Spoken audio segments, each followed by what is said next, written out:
presentació de Secret India. Volem començar puntuals i acabar puntuals. Moltes gràcies a totes i tots per venir per assistir avui. Moltes gràcies al Miquel, al Roger, a la Carme i al César per acceptar la invitació del DIRB de Barcelona per venir a parlar. I també moltes gràcies a les companyes de l'equip del DIRB de Barcelona que han vingut directament. Pels que no ho sapigueu, l'Institut de Recerca Biomèdica, l'IRB de Barcelona, és un centre de recerca biomèdica. El que fem és una investigació, recerca d'excel·lència per trobar una cura al càncer i altres malalties vinculades a l'envelliment. I això és molt fàcil de dir-ho i molt difícil de fer. És molt difícil de fer perquè el càncer és un conjunt de 200 malalties extremadament complexa. I com que és tan complexa, la forma d'abordar el càncer, evidentment, és molt complexa. Requereix molts coneixements, requereix molts recursos, moltes institucions, molta gent, moltes coses. I avui en aquesta taula rodona intentarem parlar d'algunes d'aquestes coses i hem intentat reunir algunes de tres de les principals veus del món del càncer, que és la investigació bàsica, la investigació clínica i els pacients. I per modelar aquesta taula rodona us presento a Michele Catanzaro, pronuncio bé? Catanzaro. Catanzaro, sempre malament. I el Michele sap del que parla perquè ell és científic, és doctor en física, és periodista, col·laborador del periòdico i revistes científiques com Nature i Science, i també és professor de periodisme de la Universitat Autònoma de Barcelona i és coautor del llibre Networks, A Very Short Introduction, i el documental Injustice Express, el cas d'Òscar Sánchez, que ha estat premiat en diversos premis. Per tant, deixo la paraula a Miquel. Molt bé, moltes gràcies.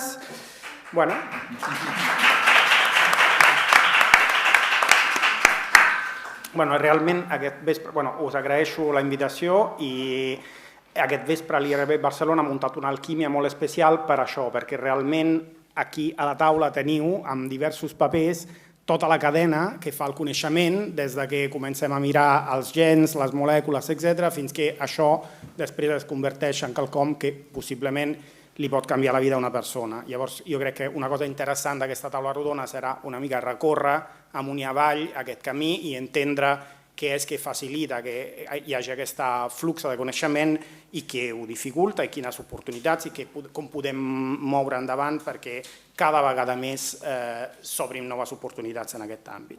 Llavors, com ja us ha avançat l'Oriol, us presento les persones que representen una mica les baules d'aquestes cadenes, el doctor Roger Gomis, que és investigador i crea de l'IRB Barcelona, és membre del programa de Ciències del Càncer en l'Institut d'Investigació de Recerca Biomèdica de Barcelona i la seva especialitat és investigar precisament els gens que estan implicats en les metàstasis, en fer que les cèl·lules canceroses generen metàstasis.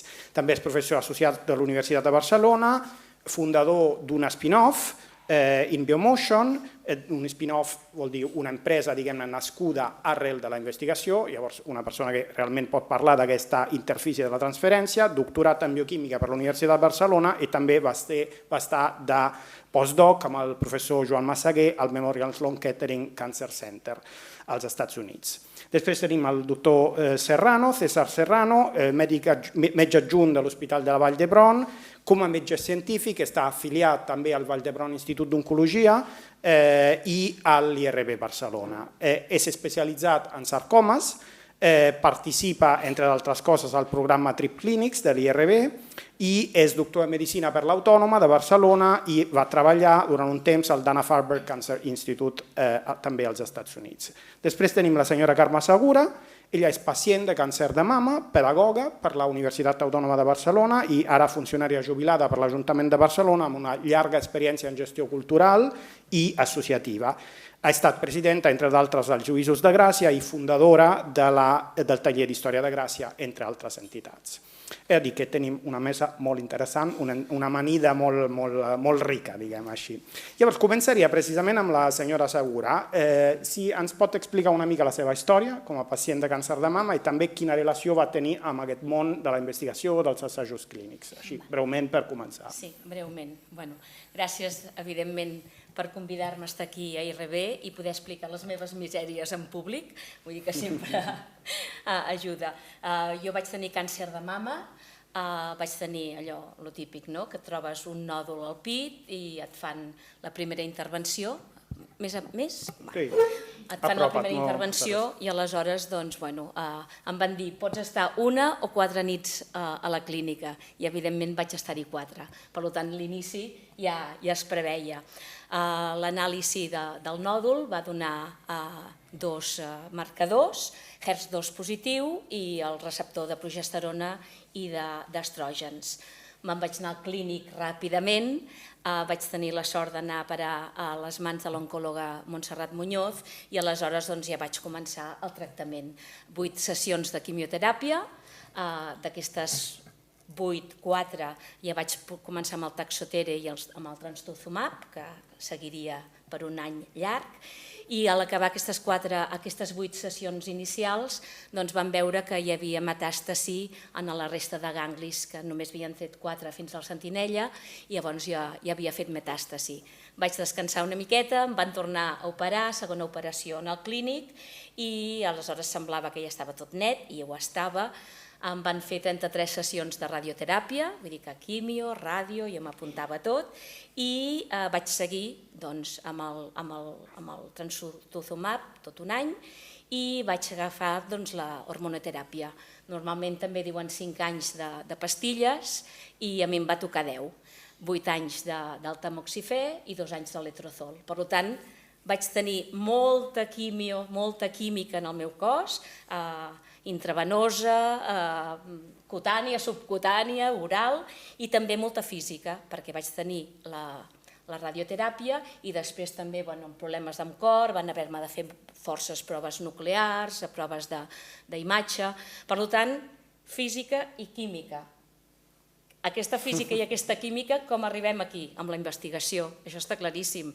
Amb persones com el doctor Gomis, que prèviament havien estudiat, havien fet assaig-error, assaig-èxit, per tant, havien descobert que el Taxotere o que el Trastuzumab anava bé per aquestes tipologies de càncer, i després d'aquests assajos, aquests èxits dels doctors investigadors, anava cap al tractament, cap a l'altre doctor, el doctor Serrano, que és el que ja veu, segons els marcadors que tens tu, segons el teu genotip, segons tota la teva trajectòria que vas fent amb la medicació, ja et posa el teu tractament adient. Quina és la meva relació amb la investigació? De benefici, evidentment. Vull dir, he sigut beneficiària d'una investigació prèvia que han fet doctors i que han assajat amb malaltes i amb malalts. En aquest cas és el càncer, però evidentment des de l'aspirina fins a la simvastatina tot és necessari. I aquesta és la meva experiència de benefici i d'agraïment, evidentment. Ha dit física i química, és a dir, que això sona com una cosa que està molt, molt amunt. Llavors tenia una pregunta pel doctor Gomis, perquè realment quan un s'ho mira de fora, la investigació sona molt a, anem a mirar els gens, les cèl·lules, les molècules, és a dir, una cosa superabstracta que vete a saber quan arribarà després a convertir-se, a traslladar-se als pacients. És així o realment, no sé, per exemple, en la seva experiència hi ha es pot veure com aquella investigació bàsica després es trasllada, diguem-ne, a la vida dels pacients? Es trasllada, i és evident. I us posaré un exemple una mica exagerat, si voleu, però hi ha un moment, i això passa als Estats Units, que als Estats Units hi ha un president que ho ha fet tot malament, excepte una cosa, que va ser el Nixon, que declara la guerra al càncer. Se'ls ha disparat als Estats Units els càncers de pulmó, perquè hi havia molt tabaquisme, molt fumador, i com ara el Trump fa una altra animalada, que ell va fer l'animalada de declarar la guerra al càncer, i ho firmen, i van al Congrés i firmen la guerra, com si declaressin la guerra a la Xina o a Dinamarca perquè volen Groenlàndia. Llavors això el que va suposar és un increment massiu de la despesa del govern dels Estats Units en recerca en càncer. Això són els anys 70, mitjans dels 70, i això comença a donar els seus fruits a finals dels 90. Tot és relatiu a la vida, però és aquesta inversió massiva que dona aquests fruits. I veureu on vaig. Llavors, què vol dir això? Que la supervivència amb càncer als anys 70, finals dels 70, 80, era de mitjana en tots els càncers aproximadament un 30-35%.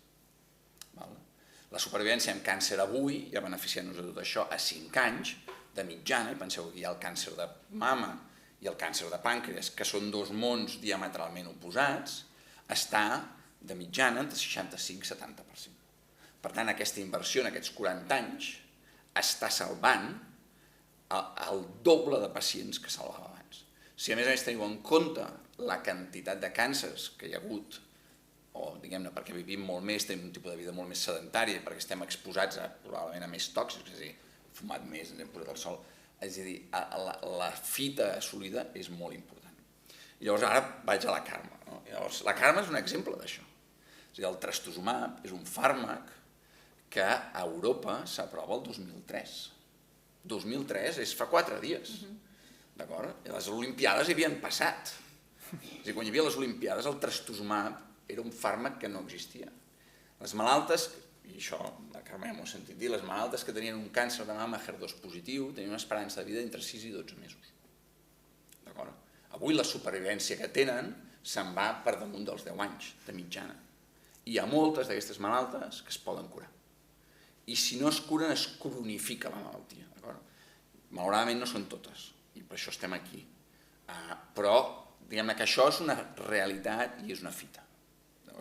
Per una mica dir, això és veritat, sí, i l'impacte que pots veure el veus en aquests 40-50 anys i veus exactament com tu fas una acció i això té unes conseqüències i això acaba impactant les malaltes o els malalts. I llavors el doctor Gomis ens acaba de comentar que les coses han millorat molt, no? Però també queden algunes coses pendents. Llavors, doctor Serrano, volia preguntar-li si ens podia fer una mica un diagnòstic, entre cometes, és a dir, un quadre de la situació, és a dir, quins són els problemes, ara referint-nos especialment al càncer de mama, que és el tema que ens reuneix aquí, no?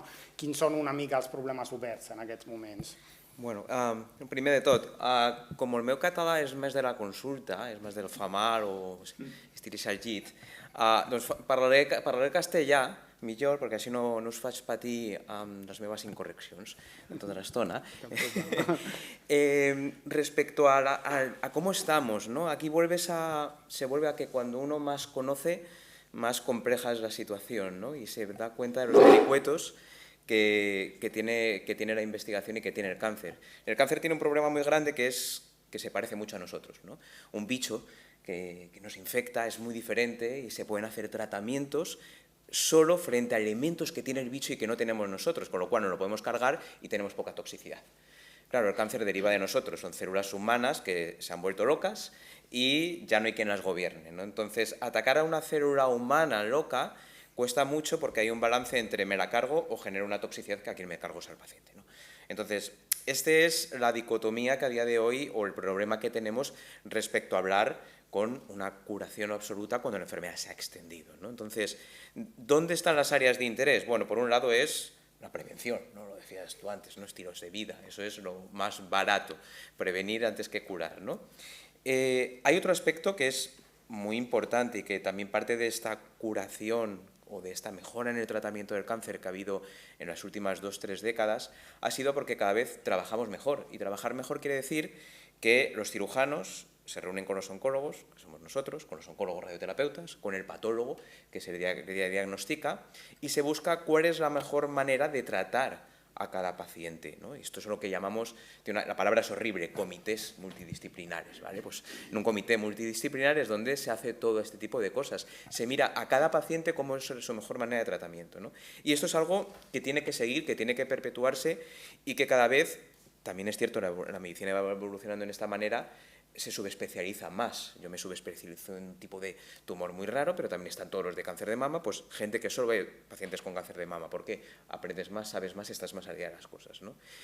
Yendo un poco más a la investigación y a la cuestión, que quizás el principal problema es cuando la enfermedad se escapa, se va de otros sitios y entonces decimos, ¿cómo tratamos esto? Porque claro, la enfermedad al final, en ciertas, en bastantes circunstancias, pero no en todas, por suerte, esto va evolucionando mejor, aprende a escaparse de los tratamientos. Bueno, pues una manera de escaparse, de aprender a tratar a estos pacientes es cómo se escapa estos tumores, ¿no?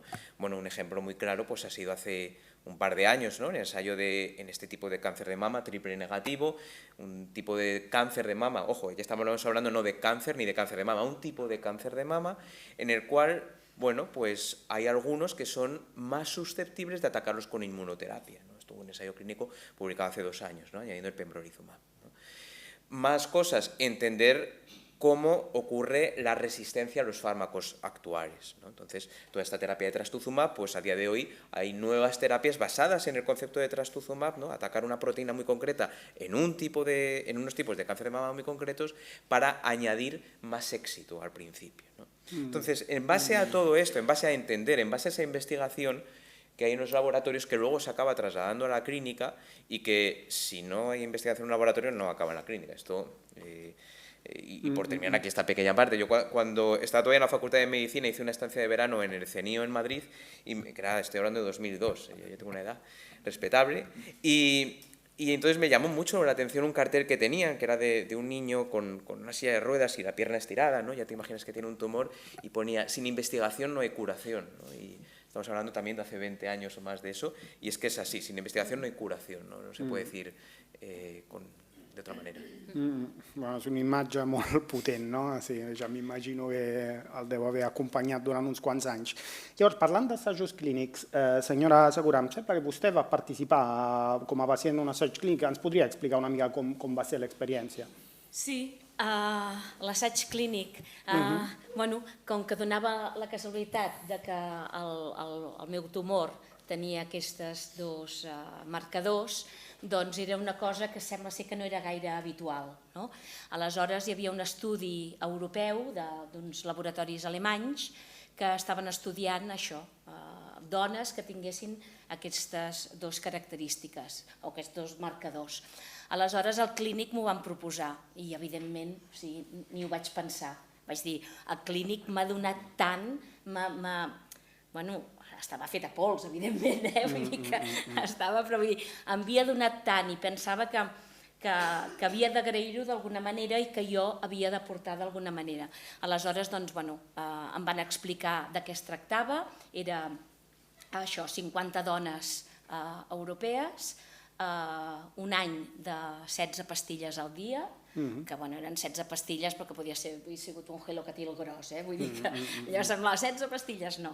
Eren 16 pastilles al dia, aleshores tu havies de prendre cada dia, cada mes et donaven la teva medicació a la farmàcia del clínic, allò era doble cec, per tant ningú sabia si estava prenent medicació o placebo, ni tant el metge ni jo ho sabíem.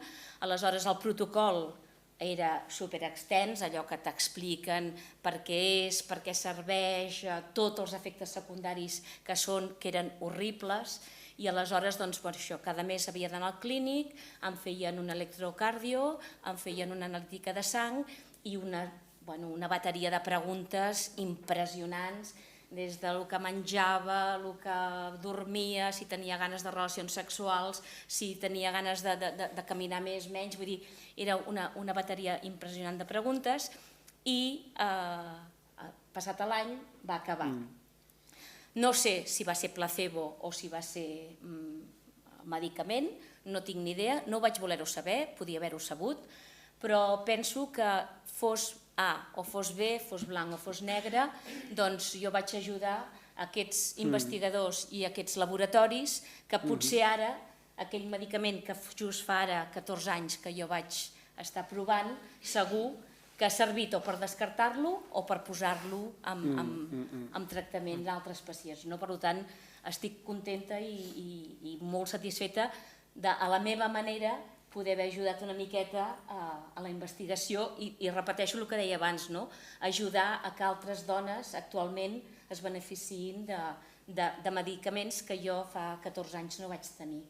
Clar, sí. De fet, participar en assajos clínics és una de les maneres amb les quals els pacients realment poden donar una ajuda molt valuosa en la investigació i té aquest component. Jo penso que es parla poc dels assajos clínics. Jo perquè sóc una persona que m'agrada sense intentar passar-me, però m'agrada preguntar i m'agrada estar assabentada, vull dir, era el meu físic i era el meu cos i estava patint. La quimio em va deixar feta pols, però feta pols.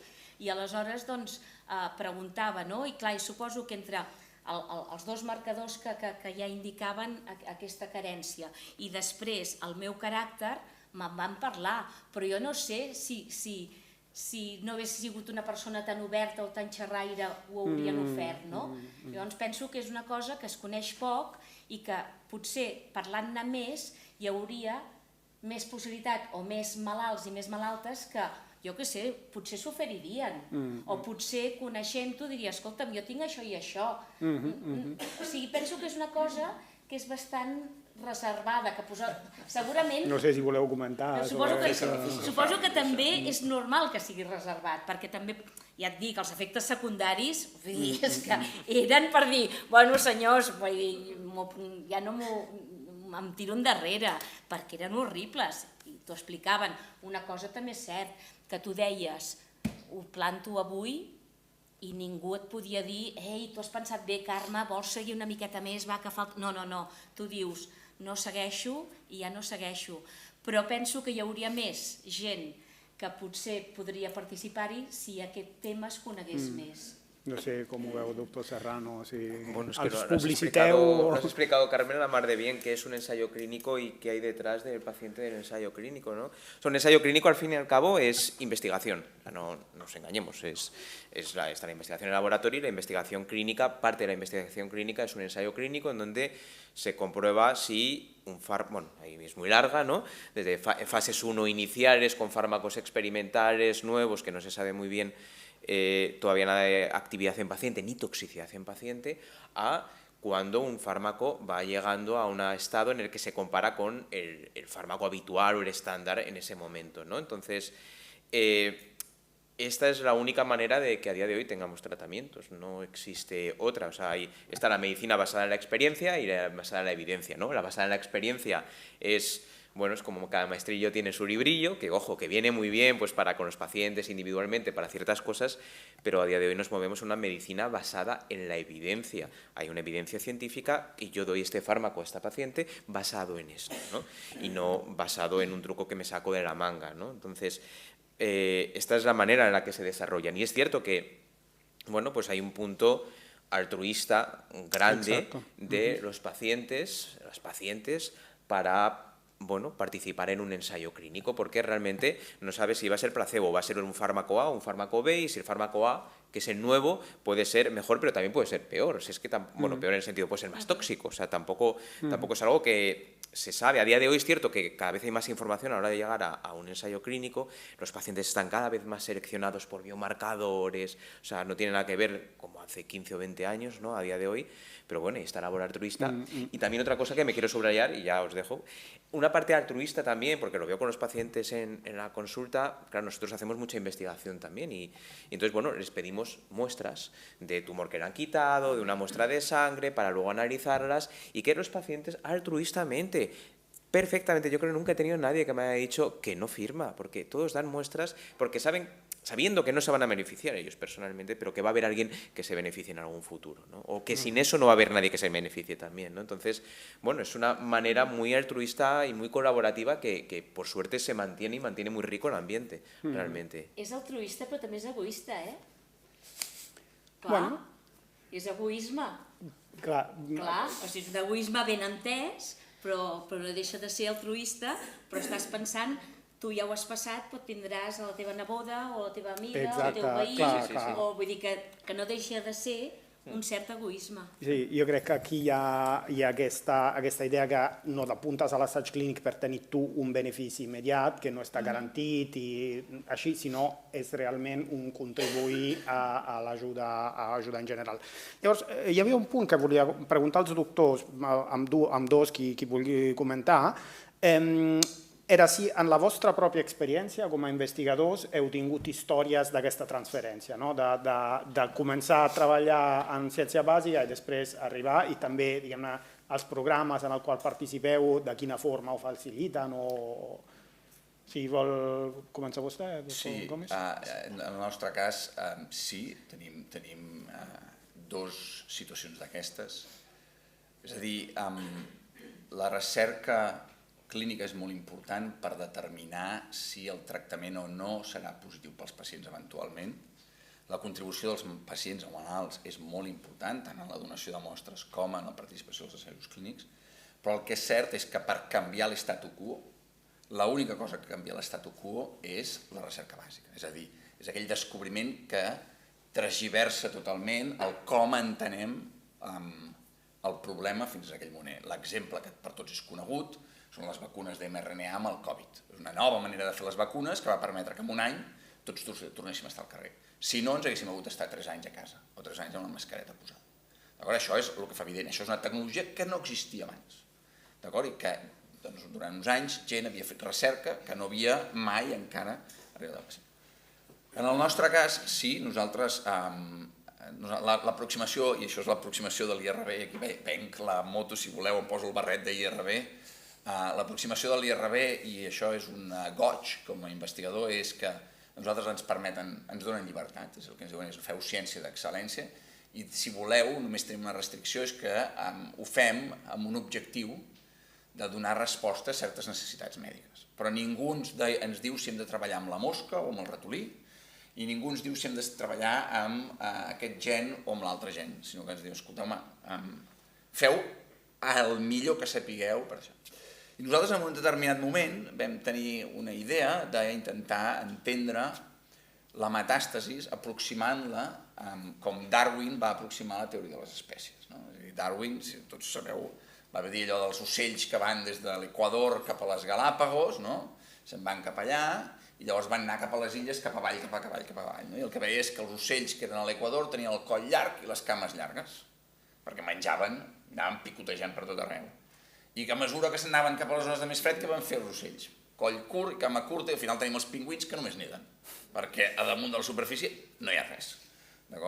I això, Darwin, el que diu és la teoria de l'evolució de les espècies, l'espècie va evolucionant per adaptar-se al context en el que està. Nosaltres el que vam fer és assumir que al final la metàstasi en el càncer és algo similar. Tu tens un tumor primari, en aquest cas càncer de mama, dissemina unes cèl·lules, aquestes cèl·lules escaparan, però al final el tumor de mama, en la majoria dels casos, és controlable, s'extirpa, s'elimina. El problema és que hi ha cèl·lules que s'escapen. Però tots els que esteu en aquesta sala de seguida podeu entendre que no és el mateix per una cèl·lula créixer en un teixit adipós com és la glàndula mamària, que créixer en un cervell, que créixer en un os o que créixer en un pulmó. Penseu només en l'oxigen, ja podeu veure que al pulmó n'hi haurà més. Per tant, aquí hi ha d'haver tot un procés d'adaptació, quina motxilla agafo, cap on vaig. Llavors nosaltres el que vam fer en el seu moment, i em centro, és fer aquest paral·lelisme amb la metàstasi i intentar entendre què és a dir, quina informació s'emporten les cèl·lules que surten del tumor primari, a la motxilla, per ser bones per créixer l'os. I el que vam trobar és que, efectivament, les cèl·lules en un càncer de mama que tenen, en aquest cas, és una amplificació, unes còpies extres d'un determinat gen, diguem-ne que estan molt més ben preparades per anar d'excursió a l'os. I llavors, ostres... I llavors l'altra associació que vam fer va ser, escolta, si això ho sabem, potser no cal que ens esperem a que hi hagi la metàstasi, potser el que podem fer és veure si aquelles dones que sabem que tenen cèl·lules que són molt bones per anar a l'os, les podem tractar abans amb algun fàrmac per prevenir la metàstasi a l'os. I per sort hi havia no fàrmacs per prevenir la metàstasi a l'os, però sí fàrmacs per controlar les metàstasis a l'os. Llavors el que vam fer va ser fer aquesta associació ràpidament. La història és molt més complicada perquè la indústria ja ho havia fet i llavors el que nosaltres vam ser hi havia fracassat.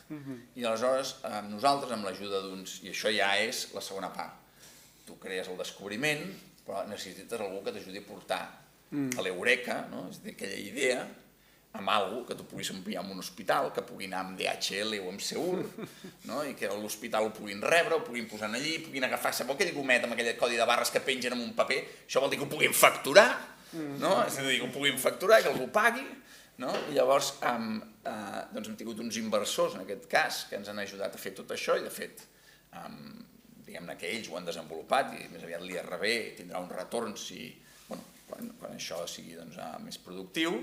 I llavors el que hem fet aquests inversors és ser capaços de posar un test al mercat i avui es ven, i hi ha pacients que ja se l'han fet, que el que permet és que aquestes pacients puguin, d'alguna manera, identificar si es poden beneficiar o no d'un tractament per prevenir les metàstasis.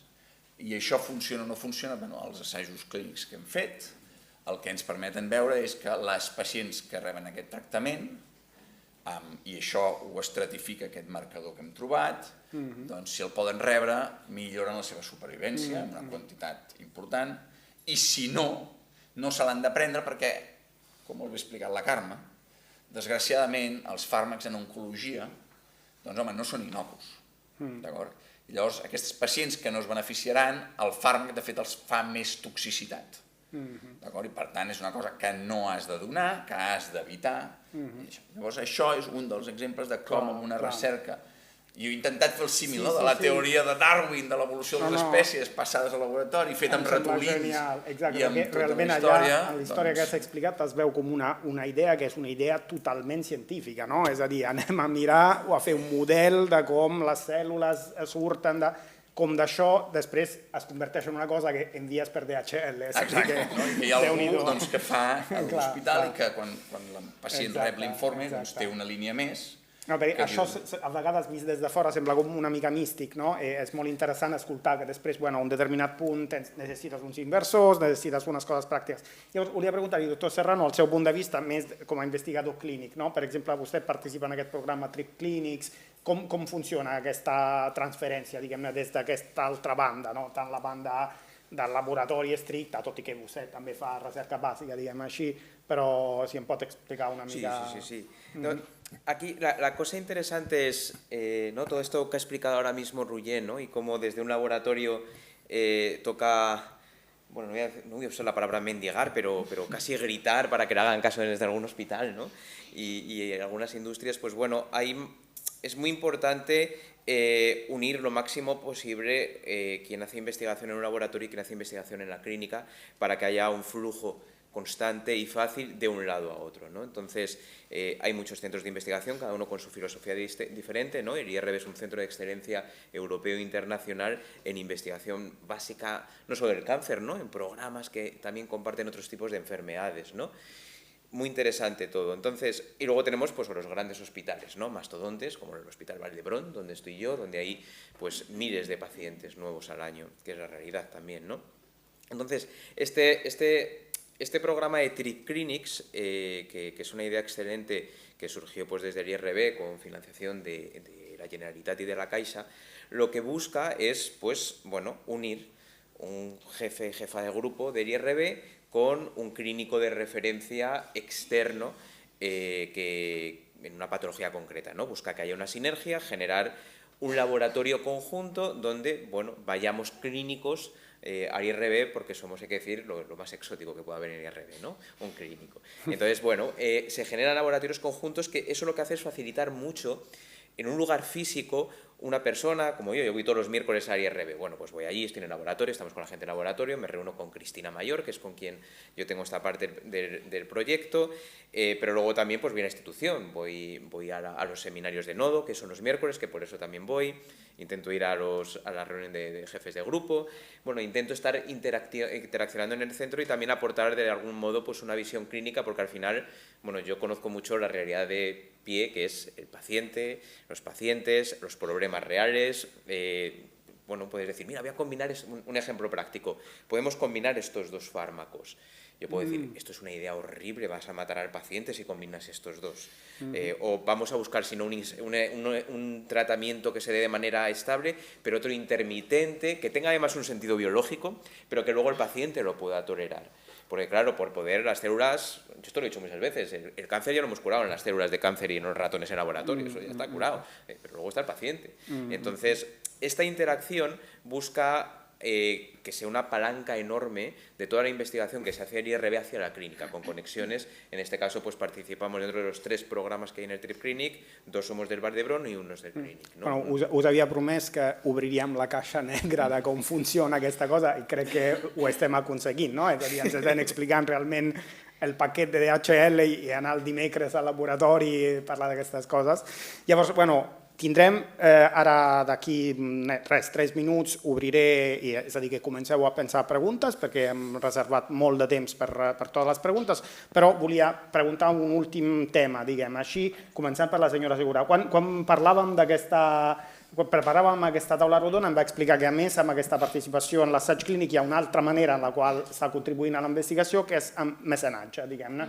Petit mecenatge, evidentment, és a dir, no estem parlant de la gran donació, diguem, però volia que m'ho expliqués una mica, com va sortir això, què la motiva i com funciona, etc. Bueno, jo vaig conèixer IRB durant la pandèmia, Facebook, allò que passàvem hores amb l'ordinador mirant coses i vaig contactar amb ells perquè m'expliquessin què feien. Vaig tenir la sort d'anar a parar amb l'Anna i l'Anna em va atendre molt bé, em va explicar moltíssimes coses, perdoneu.